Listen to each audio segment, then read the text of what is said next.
Thank you. Sambit ko sabay yakap sa kanya. Batid ko sa puso kong hindi ko mahanap ang kapanatagan sa piling ng iba. Tanging sa kanya lang. Nalimpungatan ako sa mga bumunting halik mula sa balikat ko patungo sa puno ng tenga ko. Pakiramdam ko ay halos wala pa akong tulog.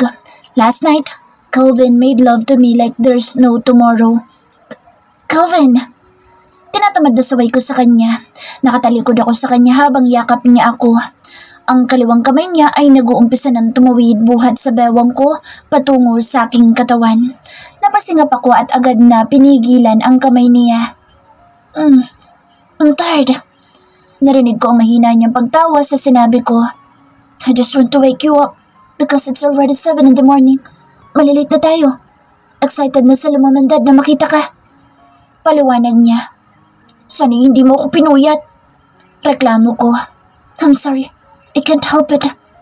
Natatawang sagot niya. Bumangon na siya at naiwan ako sa kama. Sinulyapan ko siya habang naglalakad patungo sa banyo. He didn't even bother to cover his naked body. Hindi ko maiwasang mapahanga habang pinagmamasdan. Nonetheless, his body is absolutely perfect. Just like the depiction of Greek gods I've seen in countless paintings and sculptures. Dahil tuloy doon ay nawalang antok ko. Bumangon ako at nagulat pa ako nang muli siyang sumungaw sa banyo. Do you want to join me in the shower? Nakakaloko niyang alok. Inirapan ko siya, though I admit his offer is tempting. Akmang isasara na niya ang pinto nang maglakad ako patungo sa gawin niya. Napataas ang kilay niya sa akin ngunit hindi maikakailas sa mga mata niya ang pagnanasa. Sabay na tayo para hindi tayo malate. Nakangising sagot ko. Tumawa lang siya at hinila na akong papasok. Ang sabi ko ay sabay na kaming maligo para hindi kami malate. But I guess the opposite happened. Pagpasok ko pa lang sa banyo ay isinandal na niya ako sa tiled wall. He aggressively kissed me. Our overwhelming thirst for one another can't be quenched by anything, not even the icy waters of the shower. Maya-maya ay inabot niya ang kaliwa kong binti at ipinulupot sa kanyang bewang. Hayaan na natin sa momandad na maghintay. Minsan lang naman akong malit. Nakakalokong bulong niya sa tenga ko. Hindi ko magawang sumagot. Mas humigpit lang ang pagkakahawak ko sa likod niya. I moan as he fills me in. Tuluyan ko nang nalimot ang pagmamadali. Ang isip ko ay natuon na lang kay Calvin at sa bawat halik at paggalaw niya. Pasado 8:00 na nang lumabas kami sa banyo. Nagtatawanan kami habang nagmamadali sa pagbibihis. Magkasabay na kaming kumakain sa dining nang marinig ko ang pagtunog ng cellphone niya. Natatawang binalingan niya ako. It was mo. Kanina pa siya nagtatanong kung nasa na tayo. Pagbibigay alam niya. Nakakahiya kay mo. Sagot ko. Ramdam ko ang pag-iinit ng pisngi ko. It's fine. Sasabihin ko na lang na napagod ka. Makahulugan niyang sambit. Mahina ko siyang kinurot sa braso dahil doon. Ouch! Totoo naman. Napagod ka sa biyahe. Sagot niya. Batid kong narinig kami ng mga kasambahay. Maging si Manang Beth ay napailing na lang sa amin. Matapos kumain ay naghanda na kami patungo sa mansion ng mga magulang ni Calvin. Nagulat ako nang may mamataan na ilang miyembro ng media ang naghihintay sa labas. Nagtatanong ang mga matang sinulyapan ko si Calvin. They found out about your story. Gusto nilang malaman kung anong tunay na nangyari. But I told my staffs not to entertain them. Paliwanag ni Calvin. Tumangulang ako. Ayoko maging laman ng dyaryo at mga news sa ngayon. Inabot ni Calvin ang kamay ko at pinisil iyon bilang pagpapakalma sa akin. Pagpasok pa lang sa mansyon ay agad na ako sinalubong ni Mama Estelle ng yakap. Nang kumala siya sa akin ay tinitigan niya ako. Narinig ko ang mahina niyang pagsinghap. Faith, ikaw nga. Oh God. Bulalas niya. Nakita ko ang pangingilid ng luha niya. Tinitigan ko siya. Ibang-iba ang reaksyon niya kumpara kay Helen noong nalaman niyang buhay ako. Yes, Mom. Napanganga ako nang muli niya akong yakapin ng mahigpit. We are sorry, Iha. We are very sorry for what happened to you. Bulong niya habang yakap ako. Style, you're shocking her. Calm down. Saway ni Tito Leandro sa asawa. How do you expect me to calm down? Nahiya ako dito kay Faith. We mourned her that gayong hindi naman pala siya yung inilibing natin. Sagot ni Mom Estelle. It's okay, Mom. Hindi niyo naman po kasalanan iyon. Sagot ko. Calm, Iha. Maupo ka. Tell me, what happened to you? Nahihiya kami ni Dad mo dahil hindi ka namin naprotektahan sa impact ng Helen na iyon. We have no idea what was going on. Paliwanag niya. Napilitan akong ilahad sa mag-asawa lahat ng nangyari sa akin. I watched as their faces became agitated with different emotions. Maging sa mga mata ni Calvin ay muling dumadaan ng iba't ibang emosyon habang nakikinig sa kwento ko kahit pa nga makailang beses na niya iyong narinig. Iha, I'm so sorry. Hingin pa umanihi ni Daddy Lorenzo. Pangakong tutulong kami sa paghahanap sa Helen at Rolda na iyon. Calvin, tinawagan mo na ba sa tito mo? Tanong ni Tita Leandro. Yes, Ed. Tipid na sagot naman ni Calvin. Hindi ko alam kung sinong tito ang tinutukoy nila. Huwag mo wawaglit ang mga mata mo sa asawa mo. Sinasabi ko na nga ba at masama ang kutob ko sa Helen na iyon? I don't know why Calix trusted that woman. She's an outsider. A stranger. Bulalas naman ni Mom Estelle. Ilang oras pa, tumagal ang aming kwentuhan. Ang sabi ni Calvin ay may inutusan na siya para lakarin muli ang marriage certificate namin at ilang mga dokumento ko. Doon na rin kami kumain ng tanghalian sa mansyon. Ramdam ko ang pagkasabik nila Mom Estelle sa akin at maging sa anak. Mukhang masayang-masaya sila sa pagbabalik ko at ni Calvin. Bandang 3:00 na ng hapon nang magpaalam kaming aalis na. Faith, Iha, I thought I wouldn't see my son this happy again. Bulong sa akin ni Mom Estelle. Kausap noon ni Calvin ang daddy at naririnig ko ang project sa Isla Caringa ang pinag-uusapan nila. Muli kong itinuon ang mga mata kay Mom Estelle na noon itipid na nakangiti sa akin. Hindi mahirap hulaan na tuluyan nang nahulog sa iyong anak ko. Tulad ng palagi kong sinasabi sa iyo, protect your marriage at all cost. Huwag mo siyang susukuan. Tumango ako at niyakap siya. Hindi ko alam kung bakit ako naiiyak. Bumabalik sa alaala ko noong bagong kasal kami ni Calvin. Noong panahon na kinamumuhian niya ako. Pakiramdam ko'y napakarami nang nangyari buhat nang makasal kami. Marami ng dahilan para maghiwalay kami ngunit pinanghawakan ko lang noon ang bili ni Mommy na protektahan ko ang kasal namin. Aaminin ko may panahon na sinukuan ko na si Calvin dahil akala ko ay niloko niya ako. Sa pagkakataong ito, ipinapangako kong hindi ko na ikakaila ang kasal namin. Hindi na ngayon na alam kong mahal niya ako. Thank you, Mommy. Bulong ko sa kanya. Hey, let's go. Bakit nag-iiyakan pa kayo dyan? Natatawang baling ni Calvin sa amin. Noon kami kumalas ni Mommy sa pagkakayakap sa isa't isa. Aalis na po kami, Mommy. Paalam ko. Mag-iingat kayo. Bumisita kayo ng madalas dito, ha? Pahabol na bilin pa niya bago kami tuluyang makalabas ng mansyon. Ang saya ni Mommy at Daddy, no? Siguro, dapat nga ibisitahin natin sila ng madalas. Si Michelle kaya, may balita ka ba sa kanya? Masayang baling ko kay Calvin nang nasa sasakyan na kami. Napansin kong seryoso siya at kay lalim ng iniisip. Calvin, muling untag ko sa kanya at noon lang niya ako napansin. Yes? Tanong niya. Noon lang siya tila natauhan. Anong iniisip mo? Usisa ko sa kanya. Nabasa ko ang pag-aalangan niya. Pagkatapos ay humugod siya ng malalim na hininga. Listen, Faith. I don't want to scare you, but I also don't want to take the risk. Hindi ka muna pwedeng lumabas na mag-isa.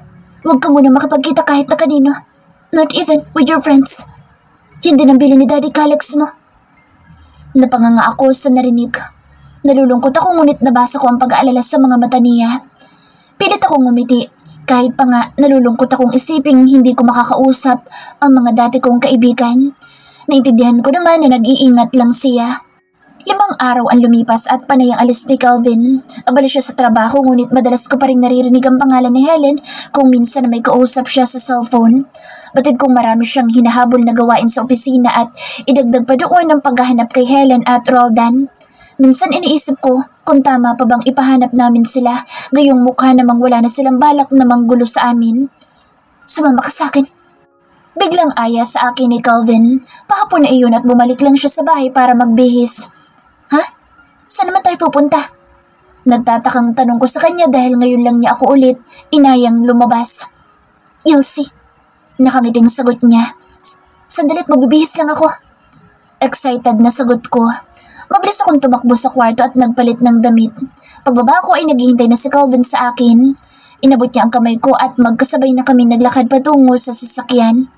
Kasama din namin iyong tao ni Calvin na madalas ay bantay namin kapag lumalabas kami. Napakunot ang noo ko nang mapagtanto ang gusaling pinuntahan namin ni Calvin. Doon iyon sa narantahan namin ni Michelle kung saan kami nagpipinta. Paano niya nalaman ito? Nakangiti siya nang alalayan akong papasok sa loob ng room. Hindi ko maiwasang mangilid ang luha pagkakita sa loob. Wala iyong ipinagbago. Bumabalik sa akin ang mga alaala naming magkaibigan sa lugar na ito. Nandoon pa rin ang mga gamit namin. Dito ako noon madalas magpalipas ng sama ng loob. Dito kami nagkukwentuhan ng mga plano namin. Your friend loves you so much. She couldn't stop crying on your graduation day. Ako ang tumanggap ng diploma mo at nakita ko kung paano siyang nagluksa sa pagkawala mo. Bulong ni Calvin sa likuran ko. Nilangon ko siya. Hindi ko na napigil ang pagpatak ng luha. Miss ko na si Michelle. Sa labis na sama ng loob ko noon, maging siya ay kinalimutan ko na. Tahimik lang ako at nakatungong umiiyak. Ngayon ka iiyak, girl? Matapos mo akong kalimutan noon? Nanlaki ang mga mata ko pagkarinig sa boses ni Michelle. Nang tingnan kong muli si Calvin ay namataan ko ang kaibigan sa bandang likod niya. Tulad ko ay puno din ng luha ang mga mata niya. Michelle! Salubong ko sa kanya. Hindi na niya napigil ang sarili. Umiiyak na sinugod na rin niya ako ng yakap. Visit ka? Buhay ka pala pero hindi mo mala ako sinabihan. Hindi ko naman sasabihin kay Calvin eh. Umiiyak na sambit niya habang nakayakap sa akin. Bahagi akong natawa sa sinabi niya habang patuloy sa pagpatak ang luha. Sorry. Hingin tawad ko sa kanya. Ilang minutong walang umiimik sa amin. Nanatili lang kaming magkayakap habang umiiyak. Hindi ko din alam ang sasabihin sa kanya. Basta alam kong nasaktan ko siya. Namataan ko si Calvin na nakamasid lang sa amin. Nagulat pa ako pagkakita kay Ralph na nandoon din at nakatayo sa tabi niya. Ralph? Tanong ko sa kanya. Nagtatanong ang mga mata ko kay Michelle nang kumala siya sa pagkakayakap ko. Si Ralph? Ano kasi? Nautal na sagot niya. Boyfriend ko na si Ralph. Napaawang ang bibig ko. Nagpalipat-lipat ang tingin ko sa kanilang dalawa. Natawa ako at pagkatapos ay mahina ko siyang kinurot sa tagiliran. Ikaw ha? Kaya pala inis na inis ka kay Ralph? May gusto ka pala sa kanya? Tudyo ko. Excuse me? Hindi ko pa siya gusto noon no? Ito lang siya naligaw. Tanggi niya. Liar. Crush mo na ako noon pa. Sakay na Ralph sa usapan namin. Nakita kong namula ang pisngi ni Michelle at napahalakhak ako. Kumusta ka? Nakangiting tanong sa akin ni Ralph. Ani may walang nagbago sa amin bukod sa hindi ko na nakikita sa mga mata niya ang paghanga niya sa akin. Okay na ako. Maraming nangyari. Sagot ko. Paanong naging kayo ni Michelle? Ikwento niyo nga sa akin. Ayun, dinala ko siya sa pansitan. Ang arte. Tumatawang sagot ni Ralph. Inis na hinampas siya ni Michelle sa braso. Nagkatawanan kami. Masaya kami nagkwentuhan at nagkamustahan. Nilapitan ko si Calvin na naupo sa isang tabi at may binabasa sa cellphone niya. Gulat na napasulyap siya sa akin na bigla ko siyang yakapin. Thank you. Usal ko. Agad na lumambot ang expression niya. I want you to be happy. Sambit niya. Nagulat pa ako nang kiningtalan niya ako ng halik sa labi. Ay, hindi pa gabi girl. Mamaya na yan. Kantsaw sa akin ni Michelle. Tumatawa ako nang tumunog ang cellphone ko. Mahaba ang mensahe at napakunot ang noo ko nang mabasa iyon. Si Celine iyon na nakikiusap na makipagkita sa akin. Anya ay paalis na siya sa poder ni Daddy at gusto niya ako makausap sa huling pagkakataon. Sanulyapan ko si Calvin na nakatingin sa akin. Batid kong hindi siya papayag ngunit gusto kong malaman ang sasabihin ni Celine. Ang isip ko ay nagtatalo kung ipapaalam ko ba sa kanya ang pakiusap ni Celine o hindi. Hindi ko mawari ang tingin ipinukol sa akin ni Calvin nang ipaalam ko sa kanya ang message ni Celine. Nakauwi na kami sa bahay at hindi ko naman magawang maglihim sa kanya. Isa pa ay wala akong lakas ng loob na makipagkita kay Celine na mag-isa. No, I already warned you that we needed to be cautious. Bakas ang iritasyon sa boses niya. Ano ba sabi ni Daddy? Bakit tinayaan niyang umalis si Celine? Tanong ko sa kanya. It was Celine's decision to leave. Ayaw niya magpapigil. Ang gusto niya ay lumayo na lang. Sagot niya. Baka mapahamak siya, Calvin. Hindi ko pa rin maiwasan ang mag-alala kay Celine sa kabila ng lahat ng nangyari sa amin. Nag-aalala din ako pero wala tayong magagawa. Ang sabi niya ay lalayo na lang siya para tuluyan ng mawalan ng connection sa atin. Anya, ay sila ni Helen ang nagdala ng gulo sa atin. Ilang beses na siyang pinigilan ni Dad pero decidido siyang umalis. May ideya na rin ako kung ano ipakikausap niya sa'yo, kaya huwag ka na makapagkita sa kanya. Paliwanag niya. Wala na ang inis sa boses niya. Ano? Si Joshua. Sagot ni Calvin. Hindi na ako umimik dahil alam ko naman ang galit niya kay Joshua. At tulad nga ng bili ni Calvin ay hindi na ako nakipagkita kay Celine. I ignored her messages and blocked her number hanggang sa ilang araw na lumipas at hindi na rin siya nagparamdam sa akin. Isang hapon ay nasa balcony ako at may hawak na sketchpad nang mamataan ko ang pagpasok ng sasakyan ni Calvin. Hinabol ko iyon ng tingin hanggang sa pumarada sa parking space at bumaba buhat sa passenger seat si Calvin. Agad na dumako ang tingin niya sa pwesto ko at napangiti siya pagkakita sa akin. Alam naman niyang tuwing hapon ay nandoon ako at naghihintay sa kanya. How's your day? Tanong niya nang lumapit sa akin. Look, ipinakita ko sa kanyang sketch. You don't have an artistic eye, but I think it's good. Sagot niya.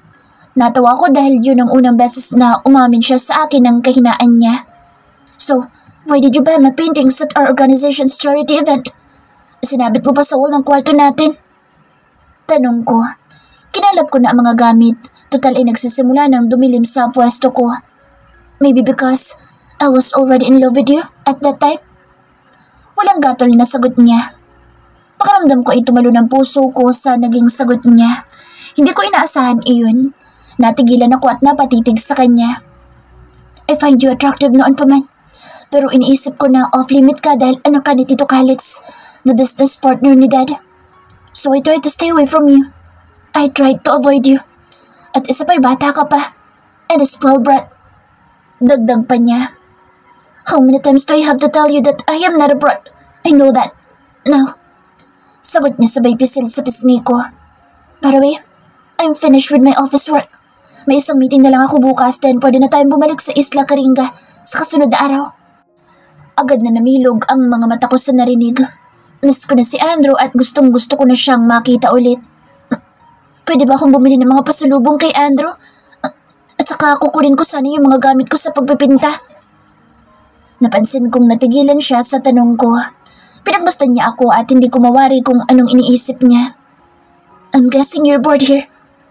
Puno ng pag-aalala ang boses niya. Okay, papasamahan na lang kita bukas. Sang-ayon niya. Sa tuwa ay mahigpit ko siyang niyakap. Ang totoo naiinip na talaga ako sa bahay. Mabuti na lang at bumibisita si Michelle kung minsan sa akin. I'm sorry. Hindi ko naisip na naiinip ka na dito. Sambit niya na parabang nabasa niya ang iniisip ko. Naiintindihan ko naman. Sagot ko at mas lalo pang hinigpitan ng pagkakayakap sa kanya. I promised Andrew that I'll buy him a toy gun. Bilan mo siya bukas. I don't want him to get mad at me. Bulong niya at nahilot pa ang sentido. Natawa na lang ako saka tumango. Kinabukasan ay excited akong gumayak para magtungo sa mall. Ang plano ko ay papamilhan sila nanay ng mga gamit. Bibilhan ko na rin si Andrew ng laruan. Kasama ang driver at isa pang tauhan ni Calvin na nakapang sibilyan na damit ay nagtungo ako sa mall. Buhat noong bumalik kami ay ngayon lang ulit ako lumabas. Kumuha na rin ako ng mga gamit para sa sarili. Matapos magtungo sa cosmetics section ay sumunod naman akong pumunta sa bilihan ng mga damit pambata at mga laruan. Sa labis na pagkalibang ay alas 3 na akong natapos mamili. Manong, may dadaanan pa po ako ha. May kukunin lang akong gamit. Last na po iyon. Nahihiyang baling ko sa driver. Kanina pa sila nakasunod sa akin at baka pagod na rin sila. Wala pong problema, ma'am. Ngayon lang kayo lumabas eh.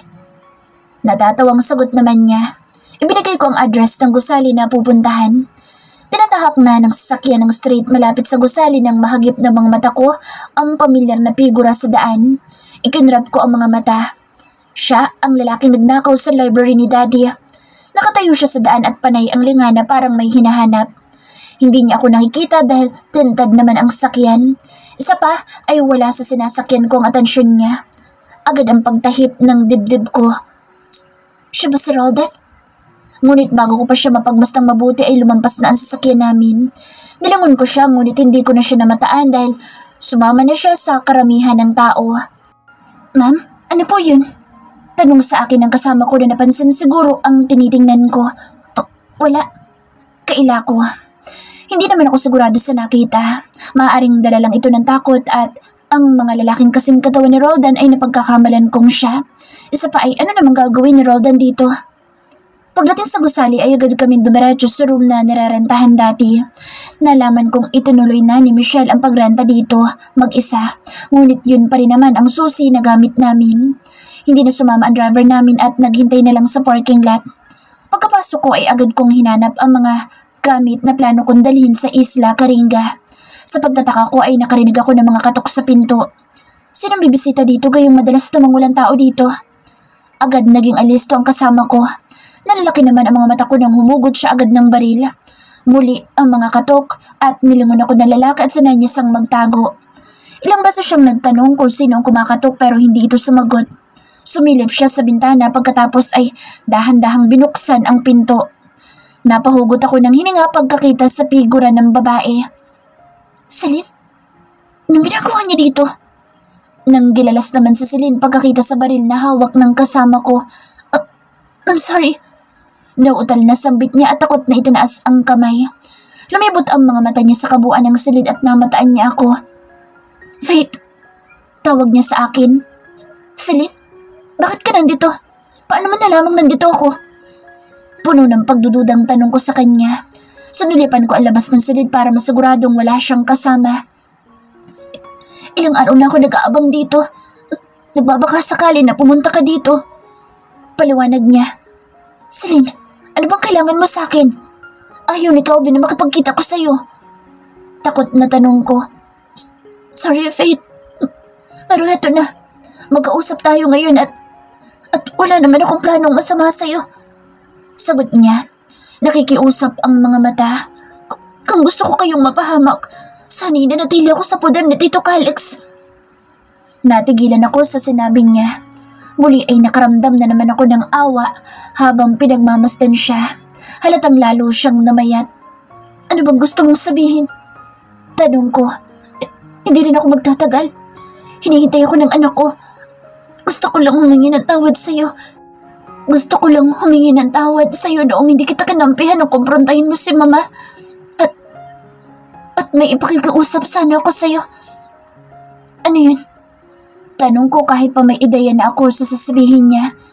Faith, please, kumbinsihin mo naman si Calvin.